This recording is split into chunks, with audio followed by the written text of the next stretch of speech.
Hello दोस्तों, major study में आप सबका फिर से एक बार स्वागत है। हम लेक्चर 2 तक ऑक्सीकरण अभिक्रिया में पढ़ लिए थे और आज हम लेक्चर 3 और लास्ट लेक्चर इस चैप्टर का रिकॉर्ड कर रहे हैं।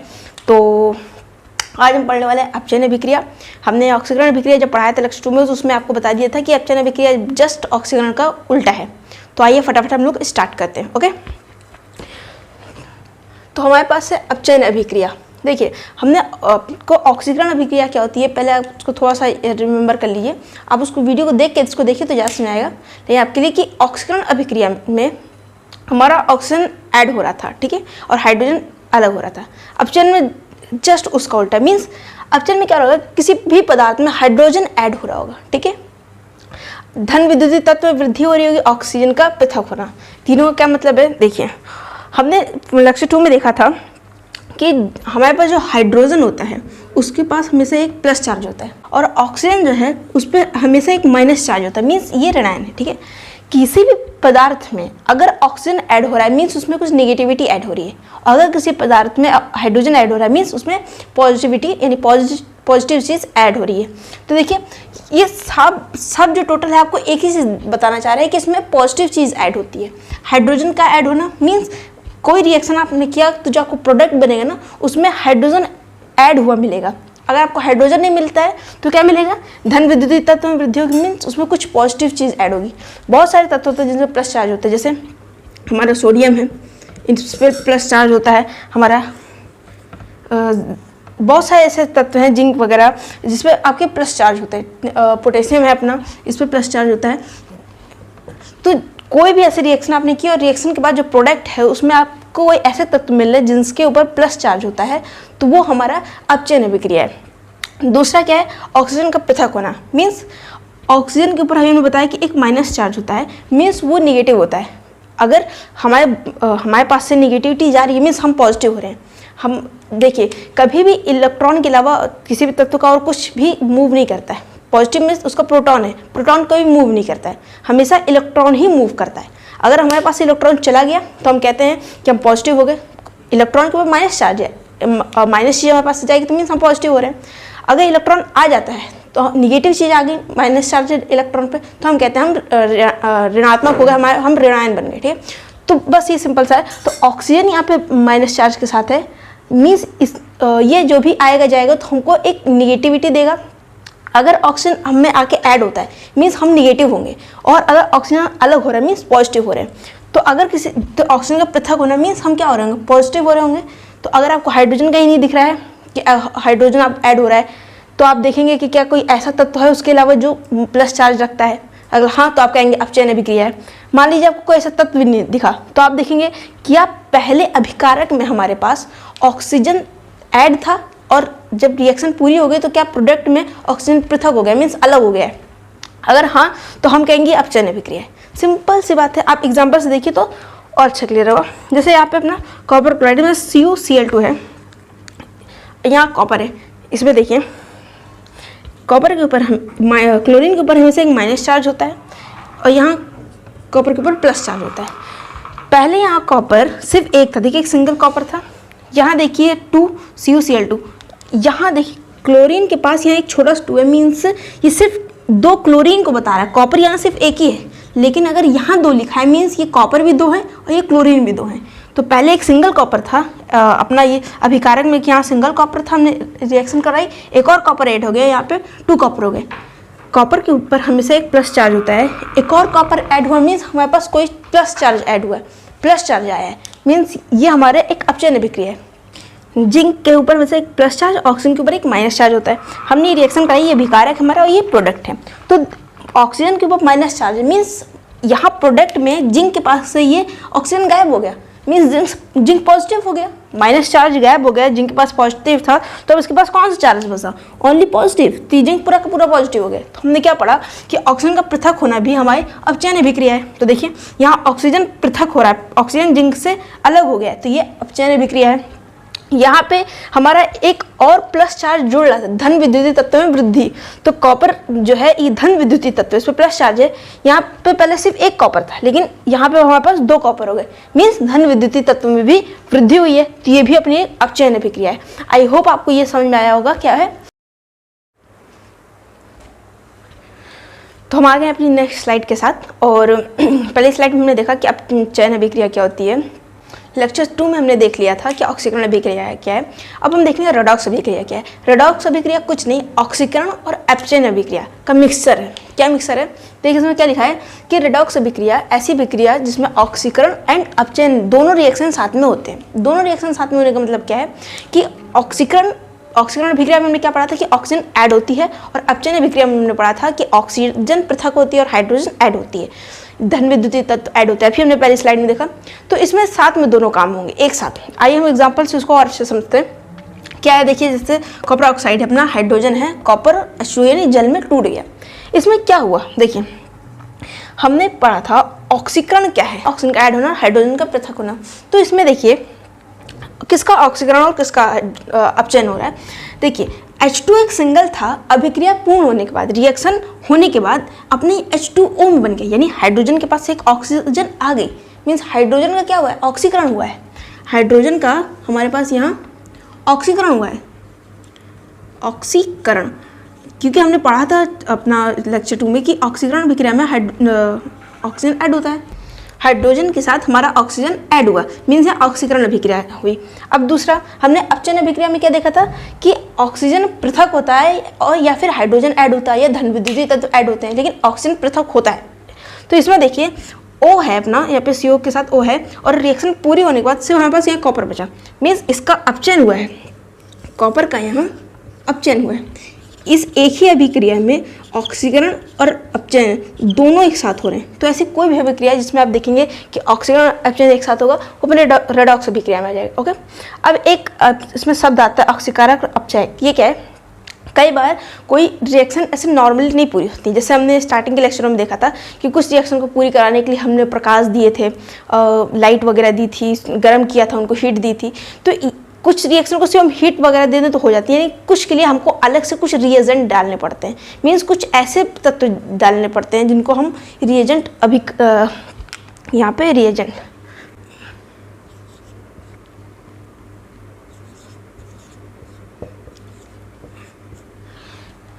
हाँ, तो हमको कुछ अभिक्रियाओं को पूरी करने के लिए कुछ रिएजेंट डालने पड़ते हैं। ये रिएजेंट क्या करते हैं, ये रासायनिक अभिक्रिया में, वैसे जो केमिकल रिएक्शन हो रही है उसमें सिर्फ एक काम करते हैं कि किसी एक को ऐसे कोई बैठा है ना, कुछ अभिक्रिया नहीं हो, क्यों? क्योंकि कोई तत्व अभिक्रिया करना ही नहीं चाहता, तो ये उसको ठोक पीट के मार पीट के बोल देते हैं भाई तू अभिक्रिया कर। इनका खुद का और कोई रोल नहीं होता है पूरी रासायनिक अभिक्रिया में, ना ही कुछ अभिकारक में कुछ चेंज करते हैं और ना ही कुछ ही प्रोडक्ट में चेंज करते हैं। ये सिर्फ उस अभिक्रिया को पूरी हो जाए उसके लिए एक सपोर्ट करते हैं, उसको हम लोग रिएजेंट कहते हैं। तो जो रिएजेंट दो टाइप के होते हैं, एक ऑक्सीकारक होता है, एक अपचायक होता है। ठीक है, एक ऑक्सीकारक होता है, अपचायक होता है। क्या होता है ऑक्सीकारक के, देखिए जैसे जो रिएजेंट, अगर जो रिएजेंट हमें ऑक्सीकृत करते हैं, मतलब वो दूसरे को ऑक्सीकृत करते हैं, खुद नहीं। यहाँ पे ऐसे रिएजेंट, ऐसे पदार्थ दूसरे को ऑक्सीकृत करते हैं,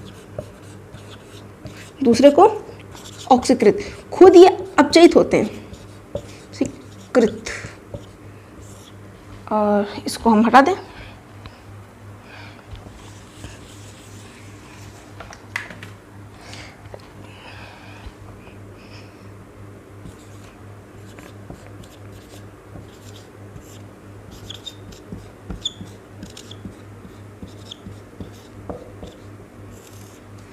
देखिए ऐसे विकारक जो दूसरे को ऑक्सीकृत करता है, ऑक्सीकृत करने का मतलब है कि ये दूसरे तत्व को एक ऑक्सीजन देंगे, इनके पास ऑक्सीजन होगा, ये दूसरे को ऑक्सीजन दे देंगे, या इनके पास कुछ निगेटिव चार्ज होगा, ये दूसरे को निगेटिव चार्ज दे देंगे, या एक और चीज़ है कि वो दूसरे से हाइड्रोजन छीन लेंगे। ठीक है, ऑक्सीकरण अभिक्रिया में क्या था कि हम हाइड्रोजन हटा देते थे, ऑक्सीजन ऐड होती थी, हाइड्रोजन अलग होती थी।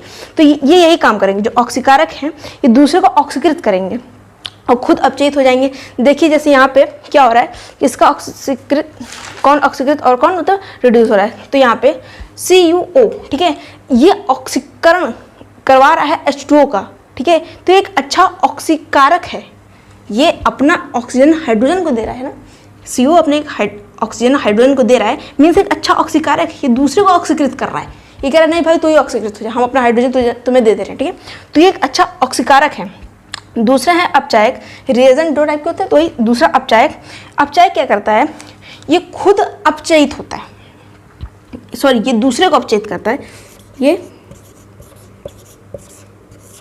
दूसरे को अपचयित,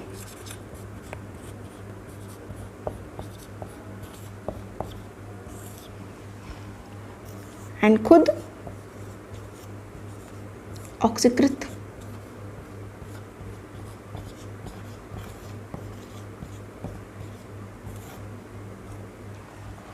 देखिए एक रिएजेंट हमारा ऑक्सीकारक होते हैं और एक तरह का रिएजेंट होता है अपचायक। ये क्या करता है, ये दूसरे को अपचयित करता है। दूसरे को अपचयित करने का क्या मतलब है कि वो ये दूसरे तत्वों से अपनी निगेटिविटी चीज़ ले लेते हैं। जैसे ऑक्सीजन के ऊपर निगेटिव चार्ज था तो उससे ऑक्सीजन ले लेंगे, निगेटिव चीज़ ले लेंगे, हाइड्रोजन दे देंगे। तो ऐसे जितने भी पदार्थ हैं वो हमारे अच्छे अपचायक होते हैं। ठीक है, देखिए यहाँ पे जैसे यहाँ पे हाइड्रोजन जो है ये एक अच्छे अपचायक की रोल प्ले कर रहा है कि इसने क्या किया, इसने कॉपर का ऑक्सीजन ले लिया, इसने कॉपर का ऑक्सीजन यहाँ पे ले लिया, इसको पॉजिटिव चार्ज कर दिया ना। यहाँ पे हमारे क्या देखेंगे, यहाँ कॉपर पॉजिटिव हो गया, ऑक्सीजन के ऊपर निगेटिव चार्ज था, हाइड्रोजन ने इसका निगेटिव ले लिया और इसको क्या कर दिया, अपचयित कर दिया। अपचयन अभिक्रिया हमने क्या देखा कि ऑक्सीजन अलग होता है। तो यहाँ देखिए कॉपर से ये ऑक्सीजन अलग हो रहा है, अलग करवा कौन रहा है, हाइड्रोजन करा रहा है। हाइड्रोजन इसका ऑक्सीजन ले रहा है तभी तो ये माइनस चार्ज से फ्री हो रहा है, वरना तो इसका अपचयन होता नहीं। तो ये हाइड्रोजन इसको अपचयित कर रहा है, खुद इसका क्या हो रहा है, इसका ऑक्सीकरण हो रहा है। क्यों, हाइड्रोजन में ऑक्सीजन ऐड हुई। तो आई होप हम आपको समझा पाएंगे कि क्या अपचायक और क्या ऑक्सीकारक होते हैं। कुछ नहीं, इसको याद करने के लिए देखिए ऑक्सीकारक है, ऑक्सीजन से आप याद कीजिए, ऑक्सीकारक है तो हमें तो दूसरे को ऑक्सीकृत करेगा, अपचायक है तो दूसरे को अपचयित करेगा। ये लाइन याद हो गई तो आप सीधे लिख दें कि ऑक्सीकारक है दूसरे को ऑक्सीकृत करेगा, दूसरे को ऑक्सीकृत कर रहा है तो खुद का क्या होगा, अपचयित होगा। अपचायक है मीन्स दूसरे को अपचयित कर रहा है तो खुद का क्या होगा, ऑक्सीकृत होगा, खुद का ऑक्सीकृत होता। तो ये आपकी रेडॉक्स अभिक्रिया है, इसमें दोनों एक साथ रिएक्शन कंप्लीट होती है, ऑक्सीकरण अभिक्रिया भी और अपचयन अभिक्रिया भी। ये ऑक्सीकारक अपचायक का कॉन्सेप्ट क्लियर होना चाहिए क्योंकि ये आपके आगे हायर क्लास में भी बहुत ज़्यादा यूज होंगे। आप इसको ले लीजिए, उसके हम अपने रेडॉक्स अभिक्रिया से या ऑक्सीकरण अभिक्रिया से ज़्यादा, हम ऑक्सीकरण से ज़्यादा देखेंगे कि क्या हमने क्यों पढ़ा है, इसको कुछ काम से पढ़ा होगा ना, तो उसकी यूज़ देखेंगे ऑक्सीकरण अभिक्रिया के। तो फटाफट नेक्स्ट स्लाइड पे चलते हैं। हम आ गए अपनी दूसरी नई स्लाइड के साथ और इस दो बहुत छोटे टॉपिक है, विकृत गंधिता संचारण। इसको समझने के बाद हम चैप्टर के लास्ट टॉपिक पे चलेंगे और इसमें आपको रासायनिक अभिक्रिया लिखना और संतुलित करना सिखाया जाएगा। लिखना कम, संतुलित करा जाता है क्योंकि रासायनिक अभिक्रिया लिखना आप क्लास 9th में सीख चुके हैं। तो आइए हम स्टार्ट करते हैं। विकृत गंधिता छोटा सा टॉपिक आपके एनसीईआरटी की बुक में भी। क्या है विकृत गंधिता? देखिए सबसे पहले तो आप उसका संधि विच्छेद कीजिए, आपको थोड़ा हिंदी पढ़ा देते। विकृत मतलब क्या होता है, कुछ खराब होना, खराब, ठीक है, खराब होना। गंधिता मतलब होता है गंध का निकलना है, गंध आना, गंध मतलब स्मेल। तो विकृत गंधिता मतलब खराब गंध आना, नाम से पता चल रहा है आपका खराब गंध आना। देखिए ये इसमें क्या होता है, कई बार आपने देखा होगा कि घर में रखी कोई सामान खराब हो जाता, अचार वगैरह या सब्जी, ये रोटी वगैरह कुछ भी आप रखे हैं तो खराब हो जाए। और ज़्यादा ऑयली चीज़ आप देखेंगे क्यों खराब हो जाती है, जल्दी खराब हो जाती है, क्यों, उसमें यही काम हो जाता है, विकृत गंधिता होती है, उसमें से स्मेल बहुत अजीब सी बेकार सी स्मेल आने लगती है। इसमें क्या होता है कि ये ऑक्सीजन के कॉन्टेक्ट में आता है, आपने उसको आपने छोड़ दिया, ऑक्सीजन कांटेक्ट में, ऑक्सीजन आप बोलेंगे ऑक्सीजन कहाँ डाला, तो भाई एयर में तो इतनी ऑक्सीजन है ना, तो एयर के कांटेक्ट में आता है, उससे ऑक्सीजन के साथ क्रिया कर लेता है। और कौन सी वही ऑक्सीकरण अभिक्रिया अपनी कर लेता है, उससे जो भी वसा या तैलीय चीज़ होते हैं ना, उसके केमिकल रिएक्शन से कुछ रिएक्शन कर लेता है और उस चीज़ को खराब कर देता है। क्या रिएक्शन होती है वो आपके टॉपिक में नहीं है, वो आपके एनसीईआरटी बुक में नहीं है, तो हम यहाँ से टॉपिक पॉइंट टू पॉइंट पढ़ेंगे आपके बोर्ड के अकॉर्डिंग। तो इसमें वो चीज़ खराब हो जाती है, बेकार हो जाती है। कोई भी ये तैलीय चीज़ को, जैसे जिसमें वसा वगैरह हो, उसको ख़राब कर देता है, वसा वगैरह और ये चीज़ों को ये ख़राब कर देता है, या फिर जिसमें तेल वगैरह हो, ठीक है। अब इसके रोग क्या है, तो विकृत गंधिता क्या होती है, समझ गए कि उससे स्मेल बेकार आने लगती है, ऑक्सीजन के साथ ऑक्सीजन के साथ अभिक्रिया करके कोई वसा युक्त या तैलीय पदार्थ खराब हो जाते हैं। बस विकृत गंधिता की आपकी छोटी सी डिफिनेशन बस इतनी है। इसको रोकने की विधि क्या है, ये पेपर में भी आपको यही आएगा कि रोकने की विधि क्या है। तो रोक की विधि ज़्यादा कठिन नहीं है। आपने देखा होगा, आप चिप्स वगैरह खाते हैं, चिप्स खाते हैं ना, चिप्स खाते हैं, क्रैक्स कुरकुरे सब खाते हैं, उसमें देखा होगा कि उसकी पैकेट जो है उसमें एयर भरी होती है। आपको क्या लगा नॉर्मल एयर है? नहीं, उसमें नाइट्रोजन भरी होती है। देखिए ऑक्सीजन क्या होता है, ऑक्सीजन जब रिएक्ट करता है किसी भी वसा वाले तेल पदार्थ से तो उसको विकृत गंधित कर देता है, खराब कर देता है, ठीक है। लेकिन एक होता है अपने पास नाइट्रोजन। क्या होता है? नाइट्रोजन ये कुछ क्रिया नहीं करता है, कुछ भी नहीं।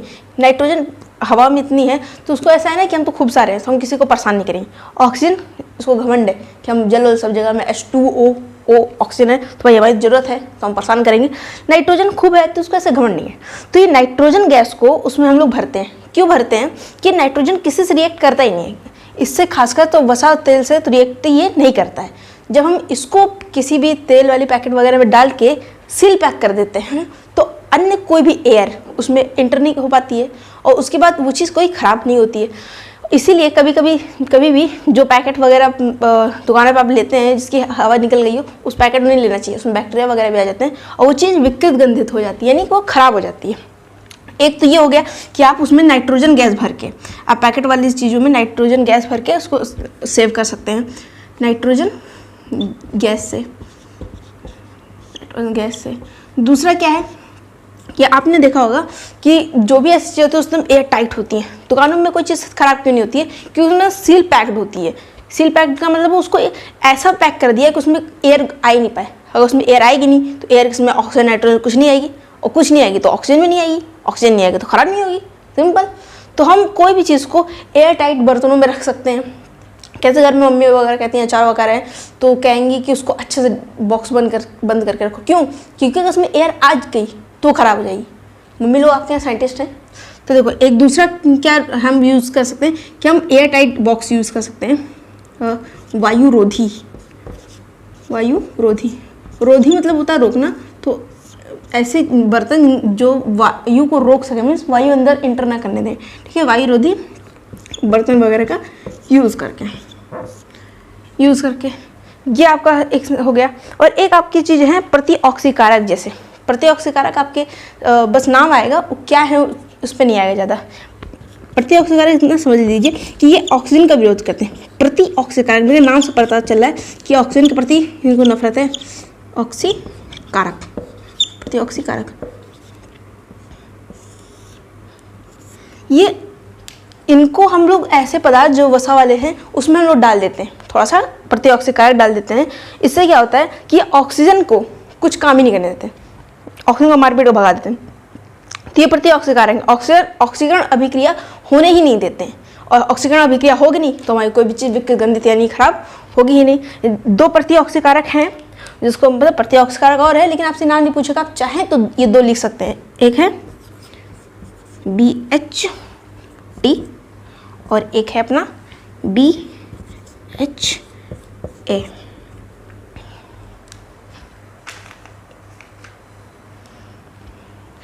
BHT क्या है अपना ब्यूटिलिक हाइड्रोक्सी टायोलिन, और ये BHA है ब्यूटिलिक हाइड्रोक्सी एनिसोल। तो इसका नाम आपसे नहीं पूछेगा, आपसे भी आपको जब आएगा पेपर में कि क्या इसका रोग की विधि है तो सीधे लिखेंगे नाइट्रोजन गैस का यूज़ करके, वायुरोधी बर्तनों का यूज़ करके, प्रतिऑक्सीकारक का यूज़ करके, बस इतना ही लिखेंगे। और आपको अगर याद रहे या आपको मन हो तो आप बस दो नाम लिख सकते हैं कि BH जैसे लगा दीजिएगा, जैसे BHT और जैसे BHA, बस इतना। इसका नाम क्या है कैसे ही आपसे कोई नहीं पूछेगा। आपको ऐसा अगर कुछ पूछ भी ले कि प्रतिऑक्सीकारक क्या है तो बस ये ऑक्सीकरण अभिक्रिया नहीं होने देते, जिस कारण हमारी वसायुक्त या तैलीय पदार्थ खराब नहीं होते। तो ये विकृत गंधिता का आपका ये इतना ही था। उसका संचारण पढ़ लेते हैं। संचारण तो आप सब जानते हैं, सबसे पहले तो उसको इरेज करते हैं।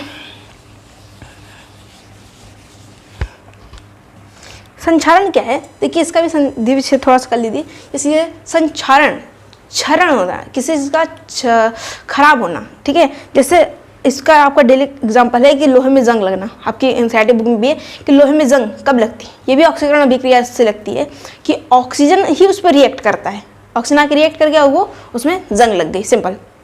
तो कोई भी धातु वगैरह के पदार्थ जब ऑक्सीजन के साथ रिएक्ट करके धीरे धीरे खराब होने लगती है तो उसको संचारण कहते हैं, ठीक है। ये प्रोसेस बहुत धीमे धीमे होता है, ऐसा थोड़ी ना कि आप लोहे के सामान ला के रखे हो, कल उसमें जंग लग गई, नहीं, उसमें टाइम लग के जंग लगता है भाई। तो संक्षारण ये नहीं खराब होता है। इसकी रोग की विधि आपसे पूछेगा, संक्षारण क्या होता है, तो बस आप यही लिखेंगे कि धातु की सतहें या धातु की प्लेट ऑक्सीजन के साथ क्रिया करके संक्षारित हो जाती है या उसका उनका क्षरण होने लगता है, यानी खराब होने लगती है, तो इसको हम लोग संक्षारण कहते हैं। इसके रोग आपसे पूछेगा, जैसे इसमें आपको रोग पूछ रहा था, तो रोग क्या है। पहले आप जब आपके यहाँ कोई लोहे की चीज़ पे जंग लग जाती है तो क्या करते हैं, सबसे पहले उस पर पेंट मार देते हैं। सबसे पहले आप ये लिखिए कि पेंट पेंट करने से क्या होता है, जब हम किसी लोहे की या किसी भी धातु की सतह पे जिस पे जंग लग रही है उसको पेंट कर देते हैं ना, तो पेंट की वजह से जो वायु में ऑक्सीजन, जो हवा में ऑक्सीजन है ना, डायरेक्ट इस पर हमने पेंट कर दिया, डायरेक्ट इसकी बॉडी से टच नहीं हो पाएगी, पहले तो पेंट से टच होगी ना, इसलिए पेंट करने की वजह से डायरेक्ट ऑक्सीजन तो टच कर नहीं पाती है धातु को, तो खराब नहीं होती जल्दी। तो हम लोग पेंट करके इस संक्षारण को रोक सकते हैं। दूसरा क्या कर सकते हैं, मिश्र धातु बना के, मिश्र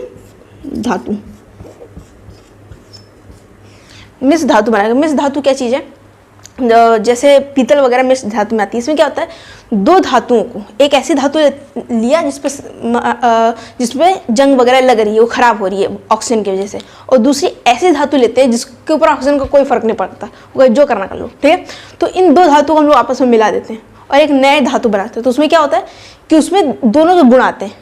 एक जैसे लोहा वगैरह को हम बनाते हैं, लोहे को सेव करने के लिए हमने दो धातुओं को मिक्स किया और एक नई धातु बनाई जिसको हम स्टील कहते हैं। स्टील के बर्तन आप क्या होंगे, स्टील में कभी जंग लगते देखा है, नहीं लगता। अगर प्योर स्टील है तो उसमें जंग नहीं लगेगी, क्यों, वो भी एक मिश्र धातु है। पीतल वगैरह के बर्तन, पीतल वगैरह में कभी जंग लगते दिखता है, नहीं, वो भी एक मिश्र धातु है।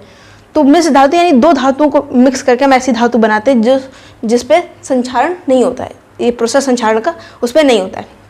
तो आई होप आपको समझ में आ गया। ये दोनों बहुत छोटे छोटे टॉपिक आपके बुक में भी दिए हुए हैं और इतना ही आपको पेपर में भी आना है और इतना ही आपसे पूछेगा भी, इससे ज़्यादा या इससे कम कोई ज़रूरत नहीं है। अब इससे बहुत ज़्यादा पढ़ गए कंफ्यूज होंगे और बहुत कम पढ़ के तो कुछ आना ही नहीं है, तो इतना आप पढ़ लिए बस इनफ आपके लिए। और आइए हम रासायनिक अभिक्रिया संतुलित करना हो क्या कैसे ये देखेंगे और उसके बाद हम लेक्चर अपना स्टॉप करेंगे और आपका रासायनिक अभिक्रिया समीकरण पूरा हो जाएगा। तो फटाफट आइए।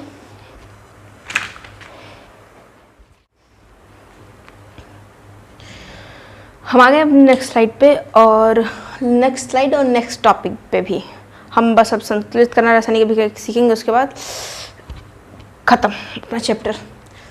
ठीक है, रासायनिक अभिक्रिया लिखने के लिए क्या है, सबसे पहले हमको मूल समीकरण लिखना है। मूल समीकरण मीन्स आपको रिएक्शन दे दी गई, आपको पेपर में भी आएगा तो रिएक्शन लिख के दे दी जाएगी और रिएक्शन में क्या हुआ कैसे हुआ वो आपको पता होना चाहिए। ठीक है, मीन्स रिएक्शन ऐसे जैसे हमने लिखा था समीकरण के फॉर्म में, Zn ऐसे जरूरी नहीं मिलेगी, आपको नेम मिल जाएगी। जिंक क्लोराइड की रिएक्शन करवाई हमने HCl के साथ, ऑक्सीजन के साथ, ठीक है, तो इसको आपको लिखना आना चाहिए first thing. And second thing, किसको कैसे लिखना है वो आना चाहिए, मीन्स कौन सा सिंबल कहाँ लगाना है। ठीक, तो मूल समीकरण में हम सबसे पहले वो देखेंगे, फिर हम उसको संतुलित करना देखेंगे। तो आइए मूल समीकरण, सबसे पहले तो आपको पीरियोडिक टेबल में किस तत्व का क्या सिंबल है वो पता होना चाहिए। जैसे अगर हमको बोला है जिंक, तो जिंक का ये पता होना चाहिए कि Zn होता है। हमसे बोला ऑक्सीजन, ऑक्सीजन का O होता है, ये पता होना चाहिए। तो पीरियोडिक टेबल में ये आपको 9th में और छोटे क्लास में भी बता दिया जाता है कि किसका क्या सिंबल है, आपको नॉर्मली पता होता है। और नहीं पता है तो एक पीरियोडिक टेबल आपकी बुक में दी हुई है, याद कर लीजिए। तो zinc, oxygen, fluorine, chlorine, neon, ऐसे बहुत सारी चीज़ें। तो सबसे पहले तो आपको सिंबल पता होना चाहिए, कौन चीज़ कैसे दिखती है। ओके, उसके बाद क्या पता होना चाहिए, लिखने में एक चीज़ स्टार्टिंग में क्लास में बताई थी कि जब हम कोई रासायनिक अभिक्रिया लिखते हैं, जैसे यहाँ पे देखिए जिंक है, मान लीजिए HCl है और हमने ये इससे कोई रिएक्शन करवाई और जिंक क्लोराइड बन गया अपना और एक हाइड्रोजन गैस निकल गई, भागी। अब हमको पता होना चाहिए, हमको ऐसे पेपर में क्वेश्चन दे दिया कि जिंक की HCl के साथ रिएक्शन करवाइए, या आपको HCl का नहीं बोलेगा, आपको हाइड्रोक्लोरिक अम्ल बोलेगा, हाइड्रोक्लोरिक एसिड के साथ रिएक्ट करवाइए, बताइए क्या बना। और मान लीजिए आपको बना के भी दे दिया कि आपको पास जिंक क्लोराइड और हाइड्रोजन गैस निकल गई, लेकिन आपको ये चीज़ लिखनी आनी चाहिए। ठीक है, तो ये तब आपको तब आएगी जब आपको पीरियोडिक टेबल पता होगी। और HCl, H2SO सुपर ऐसे कुछ तो यौगिक हैं, तो इनका नाम आपको भी याद होना चाहिए। तो आपकी बुक में आप प्रैक्टिस करेंगे तो याद आएगी। दूसरी कि जैसे स्टार्टिंग में कई जगह आपको ऐसे मिलता है, यहाँ S है, यहाँ मान लीजिए ऐसे G लिखा होगा, इस बगल में लिखा होगा, यहाँ जगह नीचे लिखा, तो ये क्या है। तो हमने स्टार्टिंग के लेक्चर में आपको बताया था कि S रिप्रेजेंट करता है आपके सॉलिड को, एस मतलब सॉलिड, सॉलिड मतलब ठोस, ठीक है, ठोस। फिर आपका एक सिंबल होता है जी, जी मतलब गैस। हम किस तत्व के साइड में अगर ऐसे जी लिखा है या ऐसे एस लिखा है, मीन्स उसका मतलब है वहाँ पे ठोस है या फिर गैस है। और एक होता है आपका एक्वस, ए क्यू, ए ओ क्यू, एक्वस। एक्वस मतलब होता है जलीय विलयन।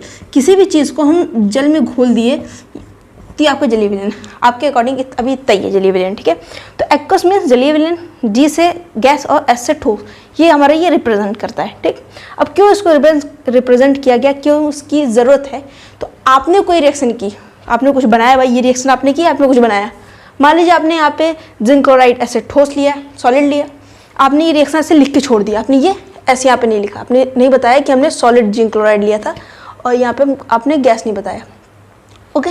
अब ये रिएक्शन कोई और कर रहा है, आपका फ्रेंड कर रहा है, तो उसको कैसे पता चलेगा कि जिंक का हमको सॉलिड में लेना है। अगर उसने जिंक लिक्विड फॉर्म में ले लिया, ऐसे एल लिक्विड ले लिया, ठीक है, जैसे ये भी यहाँ पे लिक्विड, ठीक है, द्रव, ऐसे इसने एल यानी लिक्विड फॉर्म में ले लिया जिंक को, तो उसके तो पूरी रिएक्शन बिगड़ जाएगी, पूरी रिएक्शन चेंज हो जाएगी।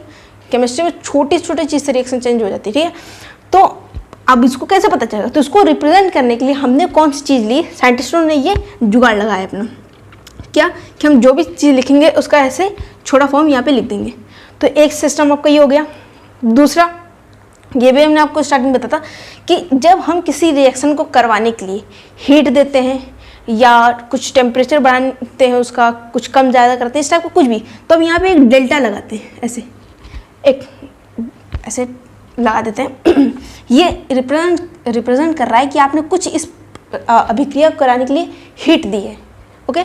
आप या तो इसको ऐसे लिख सकते हैं या सीधे यहाँ पे हीट लिख सकते हैं आप ऐसे, ठीक, ये भी लिख सकते हैं। एक चीज़ आप और कर सकते हैं, अगर आपको पता है कि आपने इसको कितनी मतलब कितनी हीट दी है, ठीक है, मान लीजिए हमने इसको 200 डिग्री सेल्सियस हीट दी, ठीक है, ऐसे, तो हम इसको सीधे इसके ऊपर 200 डिग्री सेल्सियस ये भी लिख सकते हैं, तो हमको सीधा पता चल जाएगा कि यहाँ पे हीट दी है।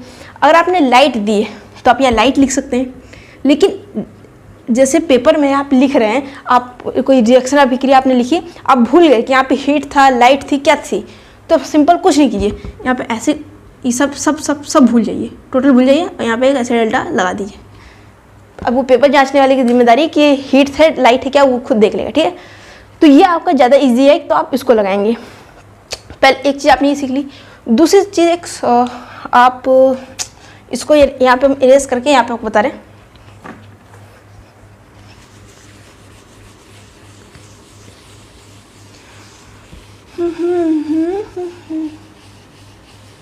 नमामि समीसनं निर्वाणरूपं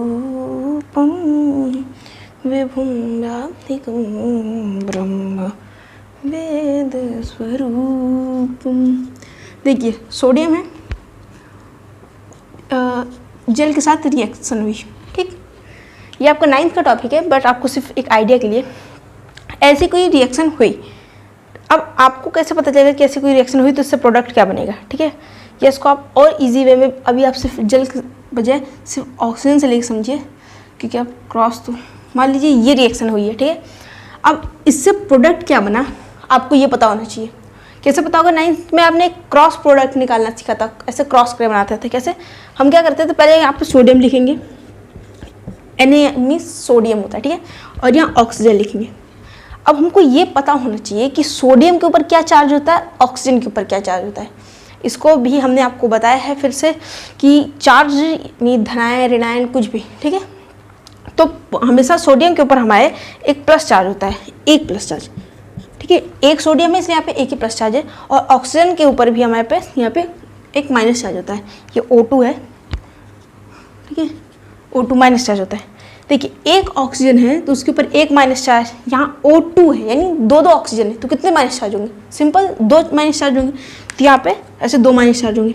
अब 2 माइनस चार्ज ऐसे सिर्फ माइनस माइनस 2 लगा रहे हैं तो कितना अजीब सा लग रहा है ना।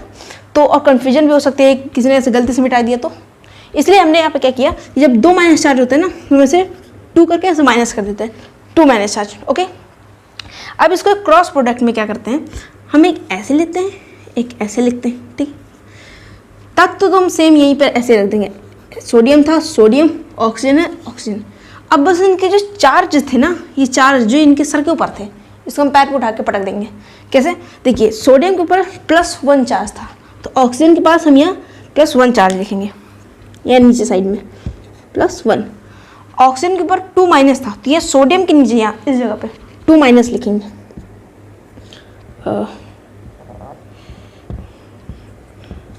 अब माइनस प्लस माइनस तो ये हम लोग समझ जाते हैं, ठीक है, कि अब आपको कोई कहे सोडियम, तो आप क्या सोडियम पर कभी माइनस चार्ज लगाएंगे? नहीं, तो आप सीधे इसको सिर्फ यहाँ पर 2 लिखिए, ऑक्सीजन के लिए 1 लिखिए। अब एक और चीज़, तो ये तो आपका प्रोडक्ट बन के तैयार हो गया, ठीक। अब एक और चीज़ कर सकते हैं कि ऑक्सीजन के पास 1 है, तो एक लिखने की क्या जरूरत, हमको तो दिख रहा है कि एक ही ऑक्सीजन है, तो हम 1 कोई चीज़ है तो वहाँ पर 1 नहीं लिखते, इस 1 को हटा दिए, तो अब आपका ये प्रोडक्ट बन गया। क्या प्रोडक्ट बन गया? अब आप यहाँ पे प्रोडक्ट लिख सकते हैं कि आपके पास Na2O, ये प्रोडक्ट बन के तैयार हुआ। ये चीज़ भी आपको आनी चाहिए। तो ये 9th का टॉपिक है, इसमें हम ज़्यादा डीप में नहीं जाएंगे, बस आपको एक रिवीजन के लिए बता दिया। अब आइए हम अपना रिएक्शन संतुलित कैसे करते हैं वो सीखते हैं।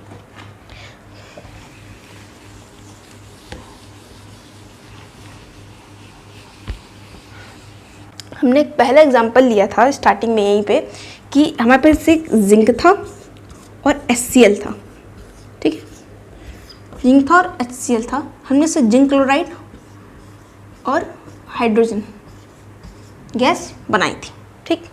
अब इसको आपको संतुलित करना है। पहले देखिए संतुलित करना का मतलब क्या है कि देखिए आपने कुछ भी आप बनाइए, आप मैगी वगैरह बनाते हैं, 2 पैकेट मैगी डालते हैं, तो कभी ऐसा हुआ है कि आपको 1 पैकेट मैगी जितना मिले?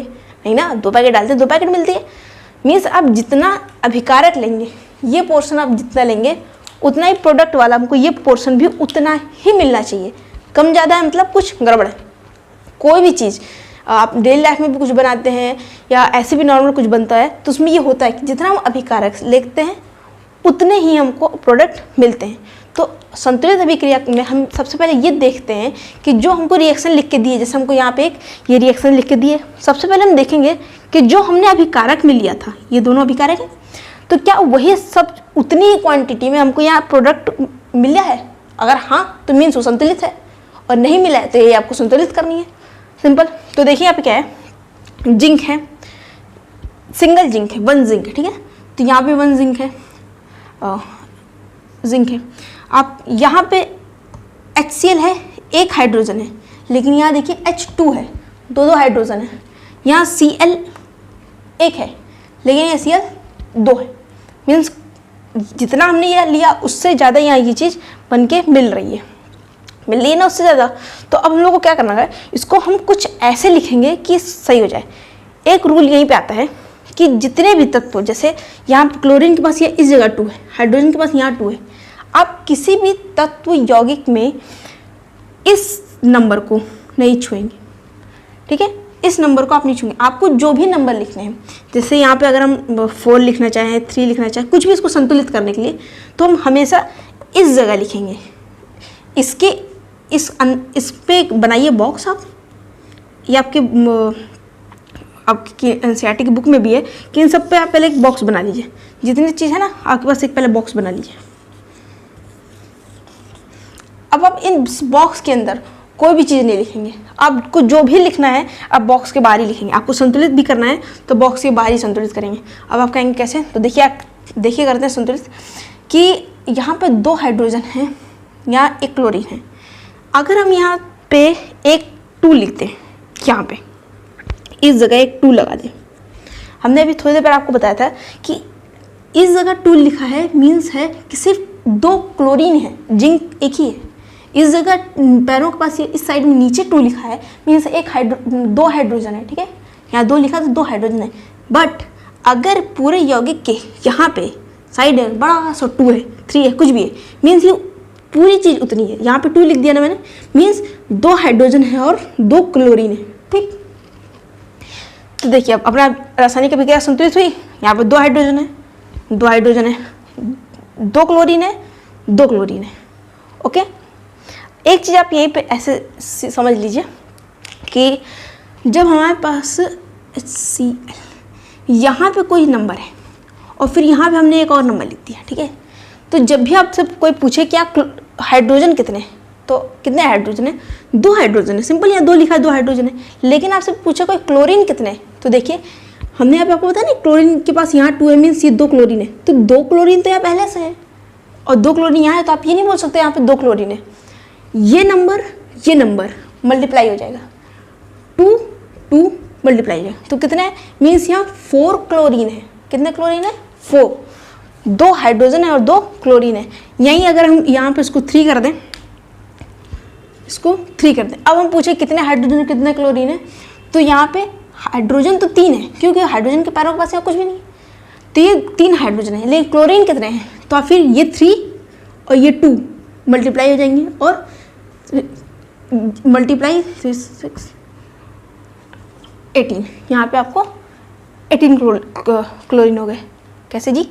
देखिए यहाँ पे करोड़ हो गई, 6 है, ये तो 2 लिखा है ना, क्लोरीन यहाँ पे 2 है, ये 3 और ये 2, कितना हो गया? 6 हो गए। ठीक, तो ये आप समझ गए कि यहाँ पे जो नंबर है ये मल्टीप्लाई हो जाते हैं। यहीं पे अगर आपके पास कोई दूसरा एग्जांपल होता, ऐसे लिखा होता कुछ H2CO2,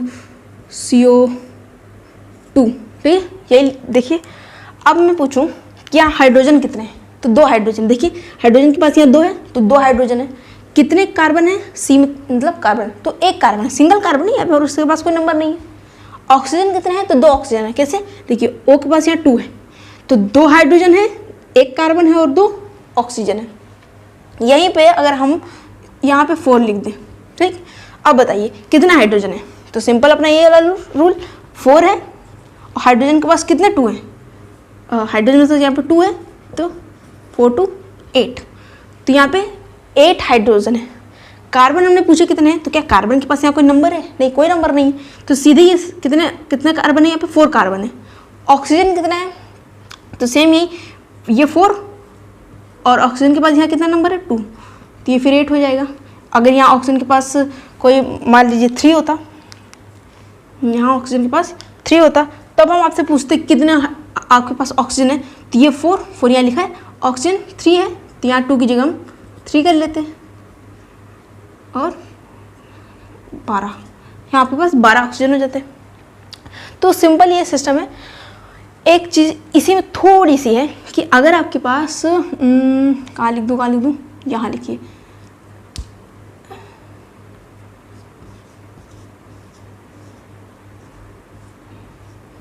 ऐसे कुछ लिखा होगा, ठीक है।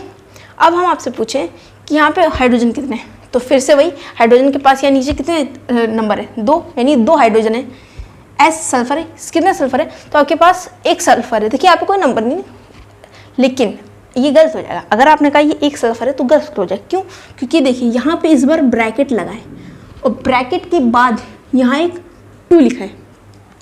जब कोई चीज़ ब्रैकेट में है तो मतलब ब्रैकेट के अंदर जितनी चीज़ है वो 2 होंगी, जितनी चीज़ें होंगी वो 2 होंगी। जैसे इस नंबर को भी छोड़िए आप, यहाँ पे 2 लिखा है, मीन्स 2 सल्फर होंगे और 2 ही ऑक्सीजन होंगे, 2 सल्फर होंगे और 2 ही ऑक्सीजन होंगे। अगर यहाँ पे 2 की जगह हम कोई और नंबर लिख दें, लेट्स सपोज यहाँ 4 लिख दिए। अब हम आपसे पूछें कि कितना हाइड्रोजन है, तो हाइड्रोजन को पहले की तरह 2 है, लेकिन सल्फर कितने हैं? तो 4 है। ऑक्सीजन कितने हैं? 4 है। इस ब्रैकेट के अंदर जो चीज़ है और उस ब्रैकेट के बाहर यहाँ पे कोई संख्या है, मीन्स उस ब्रैकेट के अंदर हर प्रोडक्ट इतना ही होगा। इसी में एक छोटा सा चीज़, जैसे हमने पहले यहाँ पे लिखा था कि अगर यहाँ पे 2 लिखा हो, क्या लिखा हो, ये 2 लिखा हो, ठीक है। अब देखिए जैसे आपने यहाँ किया था ना कि आप मल्टीप्लाई कर दिया था, थोड़ा सा कॉन्सेप्ट यहीं पे ये भी है कि जब ऐसे कोई लिखा है ना तो आपसे हाइड्रोजन तो पहले की तरह 2 है, सल्फर कितना है? 4 है, लेकिन ऑक्सीजन अगर आपसे पूछे तो ऑक्सीजन के पास यहाँ 2 लिखा है, क्या मतलब है कि ऑक्सीजन पहले से 2 है, और यहाँ 4 और लिख दिया है, तो ये फिर ये 2 और ये 4 मल्टीप्लाई हो जाएंगे, बीच में क्या हो जाएंगे? मल्टीप्लाई। तो ये यहाँ से आया 2 और ये गया 4, तो यहाँ मल्टीप्लाई हो जाएंगे और ये हो जाएगा 8। मतलब इस बार यहाँ पे 2 हाइड्रोजन है, 4 सल्फर है और 8, ये 2 4 मल्टीप्लाई होके यहाँ पे अपना 8 ऑक्सीजन है, ठीक है। ऐसे एक छोटा सा एग्जांपल दूसरा यहाँ पे लेते हैं कि मान लीजिए अपने पास कोई और चीज़ है, फेरस क्लोराइड है 2, ये ब्रैकेट में 3, ठीक है। अब यहाँ पे हम आपसे पूछें कि फेरस कितने हैं, तो सिंपल सा 3 है, क्योंकि फेरस के पास तो यहाँ कोई भी नंबर नहीं है, तो 3 है। क्लोरीन कितने हैं? तो क्लोरीन के पास पहले से 2 थे, क्लोरीन के पास पहले से 2 थे, अब ये 3 है, तो यहाँ फिर से ये 2 यहाँ से ऐसे 2 आया मल्टीप्लाई, और ये 3 यहाँ आया, तो 3 6। तो कितने क्लोरीन है? 6 क्लोरीन है। कितने फ्लोरीन है? 3 फ्लोरीन है। ठीक है, आई होप आपको इतना सब समझ में आ गया होगा, और अगर आपको इतना सब समझ में आ गया तो बताइए आपने रासायनिक समीकरण को संतुलित करना सीख लिया। अब हम आपके एनसीईआरटी के बुक्स के ही कुछ एग्जाम्पल सॉल्व करते हैं, आइए मजा आएगा।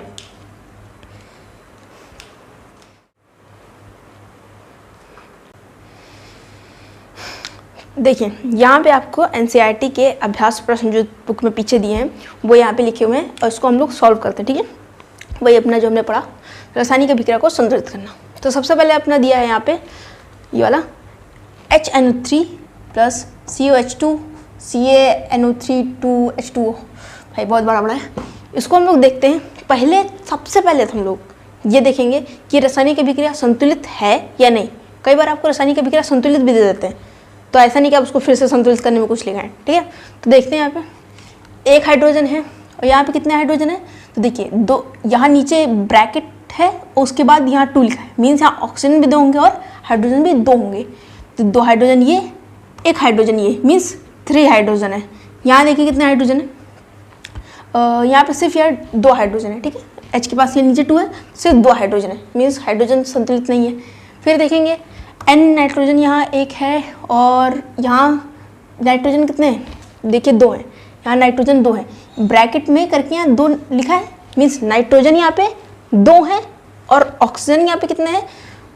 देखिए ऑक्सीजन यहाँ पे हम क्या सीखा था कि ऑक्सीजन अंदर कितना है? ऑक्सीजन के पास 3 है, और बाहर ब्रैकेट के कितना है? 2 है, तो इसको 2 मल्टीप्लाई कर देंगे 6, यानी 6 ऑक्सीजन है। ऑक्सीजन कितने यहाँ पे? 6, लेकिन नाइट्रोजन कितने हैं? यहाँ पे 2 है। ठीक, नाइट्रोजन यहाँ पे 2 है, लेकिन यहाँ पर नाइट्रोजन सिर्फ 1 है, तो इसको हम कैल्शियम Ca यहाँ पे 1 है, Ca कैल्शियम होता है, तो कैल्शियम यहाँ पे 1 है और यहाँ कैल्शियम 1 है, मीन्स कैल्शियम तो ठीक है।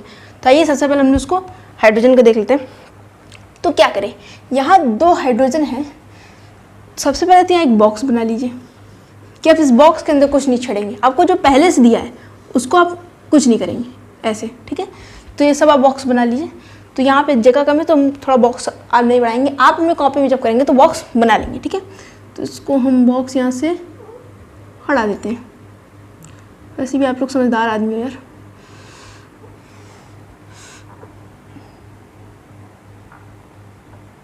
ठीक है, अब देखिए हाइड्रोजन यहाँ पे 2 हैं, तो हम यहाँ हाइड्रोजन के पास 2 लिख दें, 2।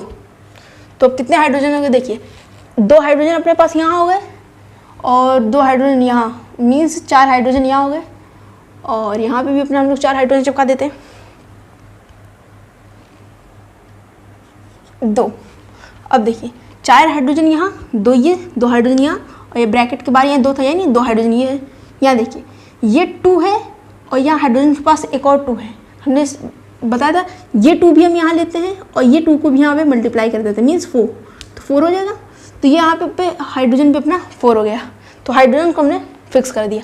अब देखिए यहाँ लेकिन एक चीज़ तो गड़बड़ हुई ना, हमने यहाँ पे नाइट्रोजन के लिए तो 2 लगाया नहीं था, हाइड्रोजन के लिए लगाया था, तो ऐसा भी तो हो सकता है नाइट्रोजन ऊपर नीचे हो जाए। देखिए नाइट्रोजन यहाँ पे 2 है, यहाँ पे कितने नाइट्रोजन है? तो देखिए ब्रैकेट के बाहर 2 है, मीन्स नाइट्रोजन को यहाँ 2 ही है, क्योंकि नाइट्रोजन के पास यहाँ पे और कोई नंबर नहीं है, तो ब्रैकेट के पास 2 है, मीन्स यहाँ पे 2 है, तो नाइट्रोजन 2 हो गए। O3 ऑक्सीजन अपना यहाँ पे 3 इस जगह पे है, 2 यहाँ है, मीन्स ये 2 यहाँ आएगा, ऑक्सीजन का ये 3 फिर से यहाँ मल्टीप्लाई हो जाएगा, और ये 6 हो जाएगा, मीन्स यहाँ पे 6 ऑक्सीजन हो गए। यहाँ देखिए कितना ऑक्सीजन है, अच्छा एक चीज़ और, ये 6 ऑक्सीजन तो यहाँ पे है, यहाँ पे भी तो 2 ऑक्सीजन है ब्रैकेट के अंदर। देखिए ये ब्रैकेट है, यहाँ पे 2 ऑक्सीजन है, तो 2 ऑक्सीजन है, कितने ऑक्सीजन हुए? 6 और 2 7 8 ऑक्सीजन हो गए आपके। ठीक है, यहाँ आप अपना ऑक्सीजन देखिए, ये देखिए 3 2 6, यहाँ पे ऑक्सीजन के पास 3 है, मल्टीप्लाई 2, तो ये 6 हो जाएंगे। हमने अभी यहाँ पे 2 लगाया ना, तो ऑक्सीजन कितने हो गए? 2, तो यहाँ पे भी 2 ऑक्सीजन हो गए, 6 2 8, मीन्स यहाँ पे ये वाला ऑक्सीजन का 2, ये 8 हो गए, और यहाँ पे 8 हो गए, मीन्स ये देखिए यहाँ भी 8 ऑक्सीजन, यहाँ भी 8 ऑक्सीजन। समझ में आया कि ये O3 यहाँ पे था, ये 3 यहाँ पे था, सॉरी 2 था, तो ऑक्सीजन का ये 2 यहाँ लिखा हमने, ऑक्सीजन के पास जो पैरों के पास ये 3 था, इसको हमने यहाँ रख दिया, इसको मल्टीप्लाई कर दिया और 6 आ गया। फिर हमने यहाँ पे ऑक्सीजन, कितने ऑक्सीजन है, 2 ऑक्सीजन ब्रैकेट, ऑक्सीजन ब्रैकेट के अंदर और ब्रैकेट के बाहर 2 है, मीन्स ये सारे ब्रैकेट के अंदर जितने हैं हाइड्रोजन ऑक्सीजन दोनों 2 होंगे। तो कितना ऑक्सीजन है, 2 ऑक्सीजन है, तो 2 और लिख दिया, प्लस कर दिया, इसका 6 और 2 8 हो गए। यहाँ देखिए, यहाँ भी ब्रैकेट के अंदर ऑक्सीजन के पास 3 था और ब्रैकेट के बाद यहाँ 2 था, तो ये ऑक्सीजन का 3, ये ऑक्सीजन का 2 और ये 6, और ये अभी अभी जो हमने 2 लगाया था हाइड्रोजन के लिए, तो देखिए यहाँ जब यहाँ 2 होता है मीन्स ये सब चीज़ 2 हो गई, तो हाइड्रोजन तो 4 हो गया अपना, तो बात की बात है। ऑक्सीजन जो है ये 2 है ना, तो इसका 6 और ये 2 8 हो गया, मीन्स ये रासायनिक अभिक्रिया अब हमारी संतुलित हो गई। वैसे हम दूसरी रासायनिक अभिक्रिया देखते हैं, सोडियम हाइड्रोक्साइड NaOH H2SO4, ये आपका एसिड होता है, फिर Na2SO4 और H2O जल। इसको देखते हैं कि रासायनिक अभिक्रिया संतुलित है या नहीं। तो यहाँ सोडियम 1 है और यहाँ देखिए Na2 लिखा है, मीन्स सोडियम तो संतुलित नहीं है। O ऑक्सीजन, यहाँ देखिए 1 ऑक्सीजन ये और O4 और 4 ऑक्सीजन ये, यानी टोटल कितने ऑक्सीजन हो गए, 5 ऑक्सीजन हो गए।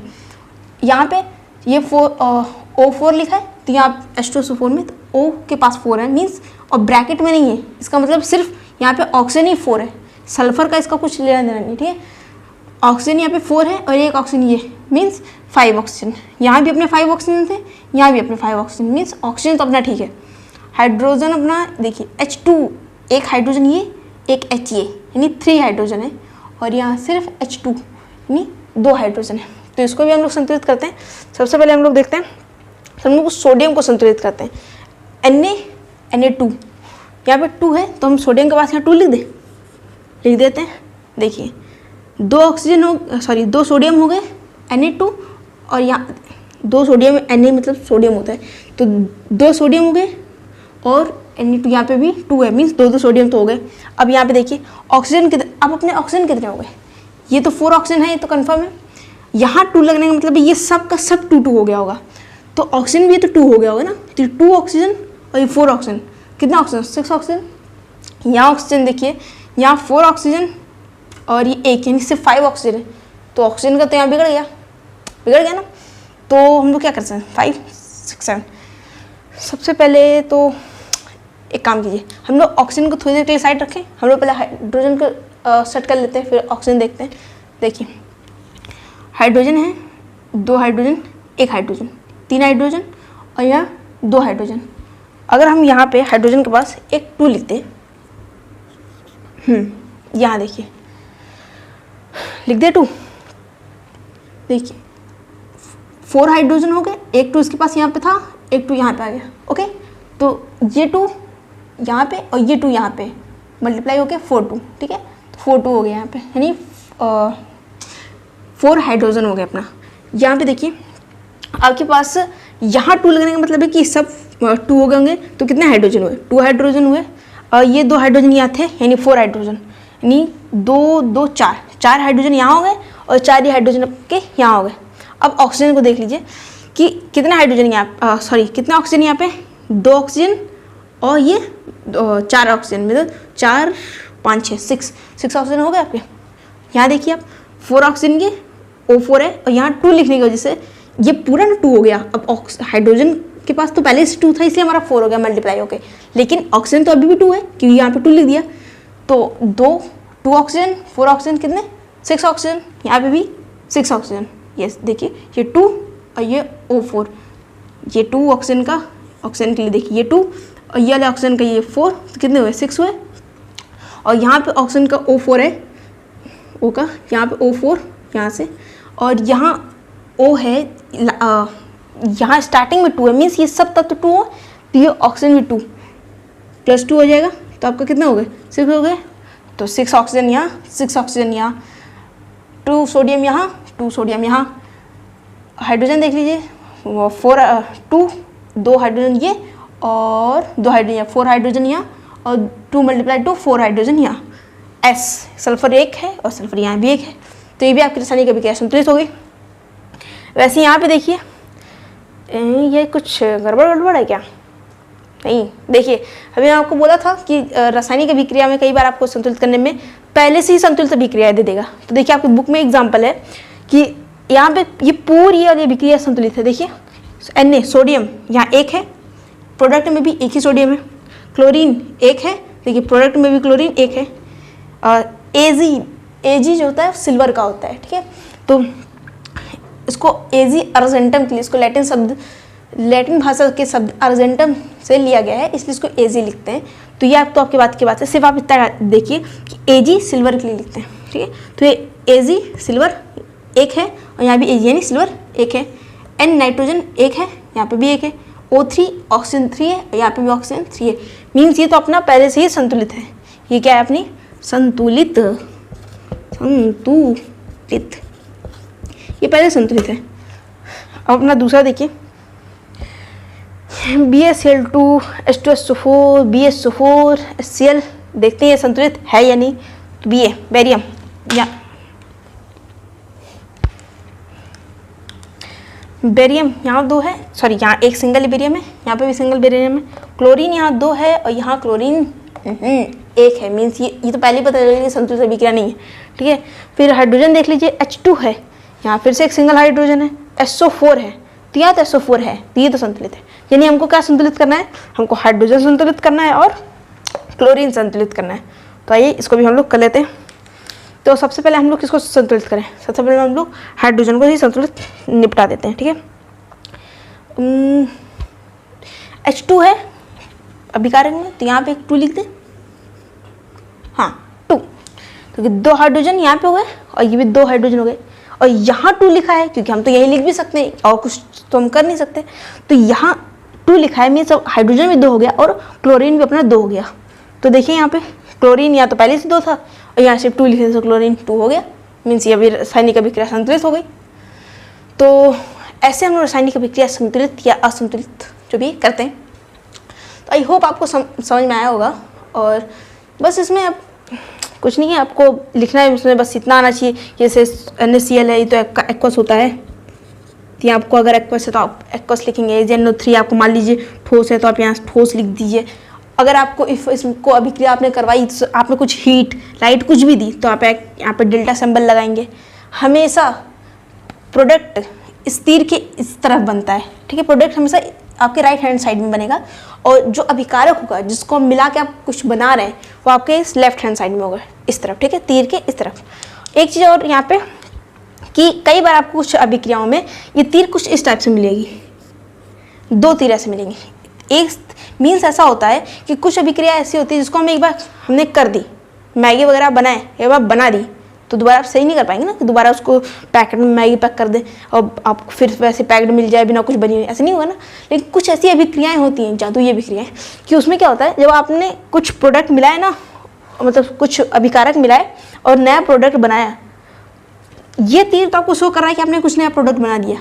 लेकिन कई बार ऐसा क्या होता है कि अभिक्रियाएं वापस से फिर से ये अभिकारक बना देती हैं।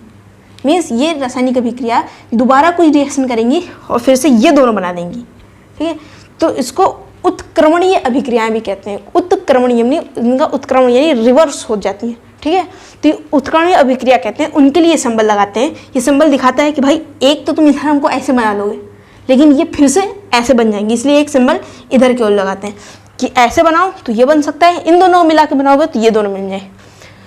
तो यही था आपका रासायनिक अभिक्रिया एंड समीकरण का चैप्टर। आई होप आपको चैप्टर बहुत अच्छा लगा होगा और समझ में भी आया होगा। अगर कोई डाउट वगैरह है तो आप कमेंट कर सकते हैं। इसके जो न्यूमेरिकल हैं या फिर DBP हैं वो आपको टेलीग्राम चैनल पे मिल जाएगी, वरना यूट्यूब पे तो पोस्ट में क्विज़ आती रहती हैं, तो आप क्विज़ उसको सॉल्व कीजिए। यूट्यूब पे अगर क्विज़ आ रही हैं पोस्ट में तो आप उसको सॉल्व करने की कोशिश कीजिए। रासायनिक अभिक्रिया को संतुलित करना, आप किसी भी लेक्चर को बार बार देख रहे हैं तो उससे उतना नहीं आने वाला है। आपको रासायनिक अभिक्रिया संतुलित करना आए, इसके लिए आपको पेन कॉपी उठानी पड़ेगी। तो पेन कॉपी को साइड में रखना बंद कीजिए, उसका हाथ में लीजिए और पोस्ट पे जो इसी चैनल पे यूट्यूब चैनल के जो पोस्ट आते हैं उसको आप देखिए, सॉल्व कीजिए। आज भी पोस्ट आया था तो उसमें भी आपको रासायनिक अभिक्रिया दी थी, तो उसमें संतुलित करना नहीं, आपसे ये पूछी थी कि रासायनिक अभिक्रिया कौन सी है, संयोजन, वियोजन वगैरह। तो उसको आपको पहले दूसरे लेक्चर में बता दी गई है, तो उसको आप देखिए और सॉल्व करने की कोशिश कीजिए। और अगर आपको कोई डाउट है तो उसी के नीचे आपको एक लिंक मिला है वीडियो का, वीडियो पे जाइए, क्लिक कीजिए, वीडियो देखिए और फिर भी कोई डाउट है तो आप कमेंट कीजिए, उसका कमेंट आपकी कमेंट पे ही या तो आंसर का रिप्लाई हो जाएगा या आपको किसी तरह आंसर प्रोवाइड किया जाएगा। ओके, तो बाय बाय। और अगला वीडियो किस पे बनाए, मीन्स बायोलॉजी चैप्टर स्टार्ट किया है या फिजिक्स का, या केमिस्ट्री को आगे सेकेंड चैप्टर कंटिन्यू करें, तो ये आप कमेंट में बताएंगे, वरना तो देखते हैं क्या बनाएं, पढ़ाना आगे। तो बाय बाय।